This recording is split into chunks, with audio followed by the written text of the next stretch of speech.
வணக்கம். நான் Sakthivel civil engineer. இப்போ இந்த வீடியோல நம்ம என்ன பார்க்க போறோம் அப்படின்னு பார்த்தீங்கன்னா, ஸ்டீல் பார்ஸ் அதாவது ரெயின்ஃபோர்ஸ்மெண்ட் சொல்லுவோம். அது நாமினல் வெயிட்டை வந்து எப்படி கால்குலேட் பண்ணுறது அப்படின்னு தான் பார்க்க போகிறோம். நம்ம ஃபுட்டிங்கில் பீமில் காலத்தில் யூஸ் பண்ணுற 8 mm ஸ்டிரப்ஸு அண்ட் டைஸு, ஃபுட்டிங்கில் யூஸ் பண்ணுற 10 mm ராடு, காலத்தில் பீமில் யூஸ் பண்ணுற 12 mm 16 mm ராடோட வெயிட்டை வந்து நம்ம எப்படி கால்குலேட் பண்ணுறது அப்படின்னு தான் பார்க்க போகிறோம். பொதுவாக ராடோட வெயிட் வந்து பார்த்தீங்கன்னா நம்மளுடைய லென்த்தை பேஸ் பண்ணி கால்குலேட் பண்ணுவோம். ஸோ அது அதனுடைய வெயிட் நம்ம எப்படி கால்குலேட் பண்ண போகிறோம் அப்படின்னு பார்த்தீங்கன்னா, வெயிட் ஈக்குவல் டு பார்த்தீங்கன்னா d²/162 அப்படின்ற ஒரு ஃபார்முலா யூஸ் பண்ண பார்க்க போகிறோம். டி ஸ்கொயர்ன்றது டயாமீட்டர் ஆஃப் பார் சொல்லுவாங்க. இது பார்த்தீங்கன்னா 1 மீட்டர் லென்த்து நம்மளால் கால்குலேட் பண்ண முடியும்.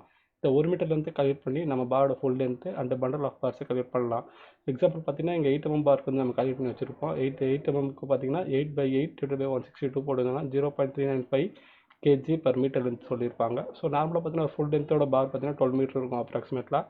ஸோ 12 × 0.395 kg போட்டோம் அப்படின்னா 4.74 kg வரும் ஒரு ஃபுல் லென்த்தோட பார்.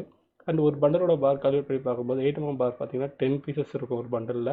ஸோ கால்குலேட் பண்ணி பார்த்தோம்னா 10 × 4.74 kg = 47.4 kg அப்படின்றது ஒரு பண்டல் ஆஃப் 8 mm பாரோட வெயிட்டாக இருக்கும்.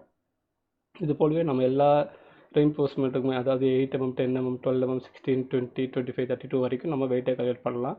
அண்ட் நம்பர் ஆஃப் பார்ஸ் பார்த்தீங்கன்னா ஒரு பண்டலில் வந்து 8 mmக்கு வந்து 10 mmக்கு வந்து 7 12 mmக்கு 5 16 mmக்கு 3 20 mmக்கு 2 நம்பர்ஸும் இருக்கும் ஒரு பண்டலில். 25 32ல் வந்து ஈச் நம்பர் 1 நம்பர் தான் இருக்கும்.